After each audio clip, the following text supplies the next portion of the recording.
Okay guys, this is my pre-Rage of the Abyss waiting room video. I was going to wait for Rage of the Abyss to come out, but I was getting a few comments on some of my previous videos asking about changes post-Banlist, so I've decided to do that. I do think that the Banlist was kind of disappointing for anyone that likes playing Rogue or Tier 2 decks, and there will be more substantial changes to how we play the game after Rage of the Abyss comes out because the cards we can actually use. Aside from the Azamina stuff, which I will be covering more, it is worth thinking about Fuaros in our deck because it's good enough that most decks will probably main it even though it's a brick going first because you have to control no cards. But the Goti of the Deep Beyond, which is a way to clear your own board, is a way to make Fuaros live. And I'm going to cover this in more detail after Rage of the Abyss is out or closer to being out. Now, obviously, you wouldn't just rush this to make Fuaros live and then you get OTK'd. And if you were going to do something like that, it probably would make more sense if you were on a hand trap build, so you'll be drawing into hand traps the whole time and your opponent is less likely to be able to hand trap you, or sorry, to OTK you. And obviously, you would play intelligently and you would cycle your grave resources first, so you're not just losing your resources, and you'd have like, your tuners and your synchros and grave and so on. So there are ways to make this good with Fuaros. In the meanwhile, though, I think that we need to be more concerned about the current meta, which hasn't really changed as far as we're concerned, aside from two things. First of all, and probably most relevantly of all, you're probably not going to face FTK decks now. Like, even though you can still FTK through Gimmick Puppet, it's less reliable, and I think people are just going to not play it as much now. And the other thing is that Calamity was pretty hard to deal with if you weren't on a hand trap build. And so one of the reasons I wanted to play a Powerspell build more now is that you're not going to get Calamity locked in the standby phase. And in those types of games, you can't set your toy cards to droplet and get value off of them. So if you do draw droplet, in the 33% of games where you draw droplet, and you're going to try to droplet like the Crimson Dragon or whatever, you then have to play with 4 cards at most, maybe even less if you have to droplet something else as well, in a multi-card combo deck and hope that they don't have any other interruptions. So our deck is inherently not good at playing Forbidden Droplet. Now, decks like Branded, which traditionally main Droplet, usually have lots of things that they can send for free, like Branded Opening, Branded Fusion, Branded in High Spirits, whatever. And that makes Droplet a good card in that deck. So for us, if we are playing a Powerspell build, we need to have cards that are good to send off of Droplet, but we're not just forcing them into the deck for the sake of the Droplet, which we're only going to be drawing 33% of the time anyhow. So to be consistent with this idea of what is a pure take on White Forest toy that uses power spells, this is the approach that I'm taking here. So Thrust and Talents are really good cards. Always remember that Thrust can get you Woes and it can get you Tails.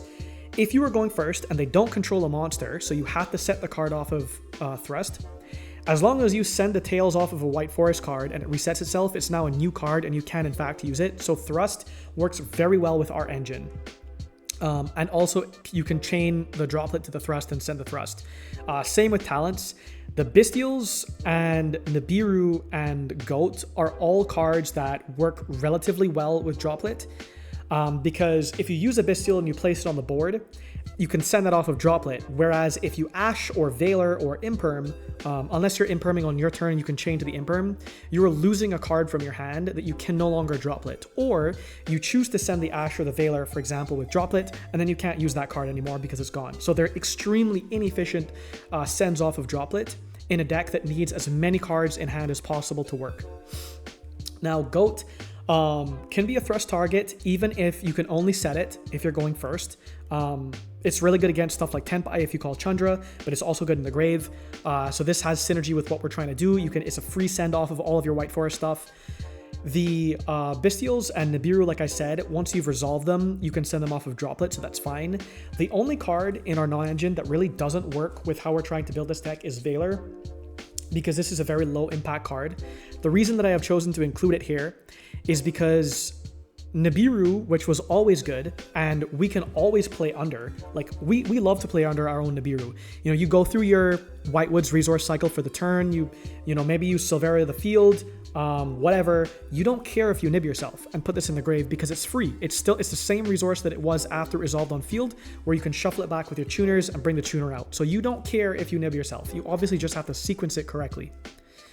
So, especially now that Appaloosa is gone, the main threat against Nibiru is probably Phantom of Yubel. If you go through the combo where you search the Valor off of the Arciela and you search the Nibiru off of the Gallant Granite, which in my opinion should be the standard combo that you go for every single time with this deck, unless you are going for Silhouette Rabbit. That's the only exception, and you think that this is better, you should be going for the Nib Valor play. Now, it's obviously not going to be possible every hand, and through interruptions, you won't be able to do this every time. But I think this is good enough that you should probably play the Valor because it makes searching the Nib a lot better. You can play 3 Nib. If you want, you could take out 2 talents, so you're on a 3 thrust, 1 talents ratio, and put in 2 more Nib. If you don't like the droplets, you can put in more Nib. If you don't like the Eclipse, because you think you already have Silvera, you can put in 2 more Nib. There's a lot of flexibility here. You can play more Bestials if you think you're against Fiendsmith all the time. You could take out the Eclipse for that, for example. You could maybe even take out 1 or 2 talents.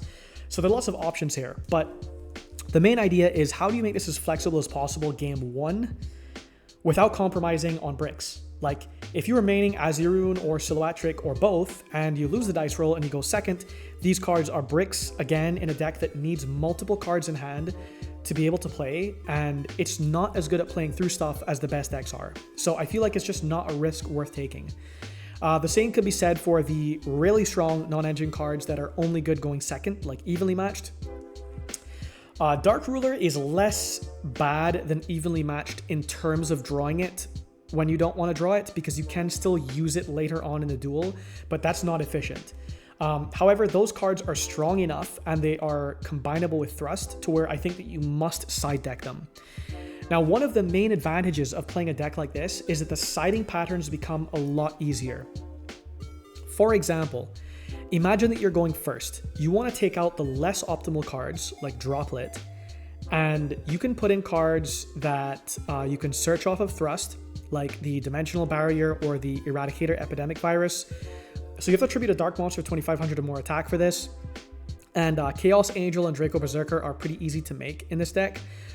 So it's worth considering against decks that normally would win because of the spells that they're playing. This could be good, for example, against... actually, it's good against a lot of decks.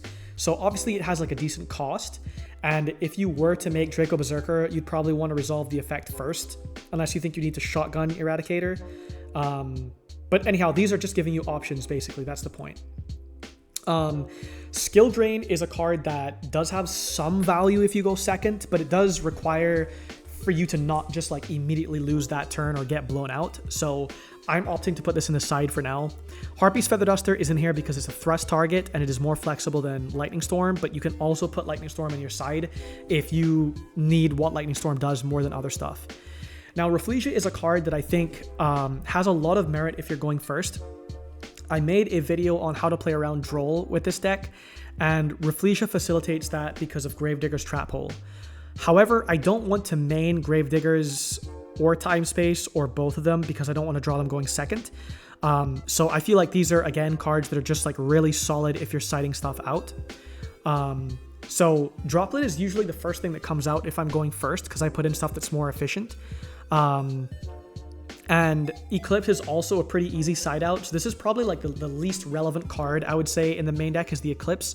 And I think that if I was going to change it, I would probably just put in 2 more Nib because I think Nib is generically good. But Eclipse does have some value for dodging like Veilers or Imperms if you really need to resolve like a Sylvie search or something like that. But yeah, making the Rafflesia and then Gravediggers to stop the Droll, because you can delay your searches until you have the Rafflesia up, and then you can start searching after that. Time Space Trap Hole. I like the idea of having 2 targets, because if you make the Rafflesia and you have to Gravedigger on your own turn, you still want this card to be able to do something, and you don't want to just link it off into like an SP or a Silhouette just because it's useless. So having the option to keep a really strong interruption on board like Time Space Trap Hole, I think that's good. I also think that another card that would be really good in this deck is Torrential Tribute. This is one of those cards that is so powerful, you could even consider playing it going second, as long as you have enough cards that complement waiting for the Torrential to resolve. And I think that this card you could play going first, so it could be in your side deck. It is searchable off with Thrust. And the reason that this card I think is good in the deck is the same reason that I think Nib is good in the deck, which is we don't care about this resolving. You will resolve your White Forest monsters. So for example, you'll Silvera through Tails or through Diabell. You may Diabell to bring out a Zapper Shrimp, and the Zapper Shrimp may go into like a Chaos Angel or a Satellite Warrior or whatever. And after you've used all those effects and your grave is full of your own resources that you will have access to on their turn or on your turn, it doesn't matter if you nib yourself. It doesn't matter if you activate Torrential Tribute. The power of these cards will impact them far worse than it impacts you, and in many cases, it actually won't even hurt your own resource economy because you're just keeping the cards in the grave instead of the field. So this is my general take on the deck right now. Like I said, if I was going to change anything, I would take out the 2 Eclipse and put in 2 more nibs, but I do think that you should combine the Veiler with the nib for the Arciela and Gallant Granite combo. I do think the Bagooska is one of the only ways to reliably not die against D-Shifter, although if you're under D-Shifter, honestly, like your chances of winning are a lot lower. I do think that this card, with the amount of space we have given a pure version and not having Appaloosa, is worth playing if you're going to make Draco Berserker of the Tenny. It is a worm monster, and this only needs the non-tuner to be worm. The tuner can just be the Zapper Shrimp. And this is one of the strongest cards that you can access for a simplified game state.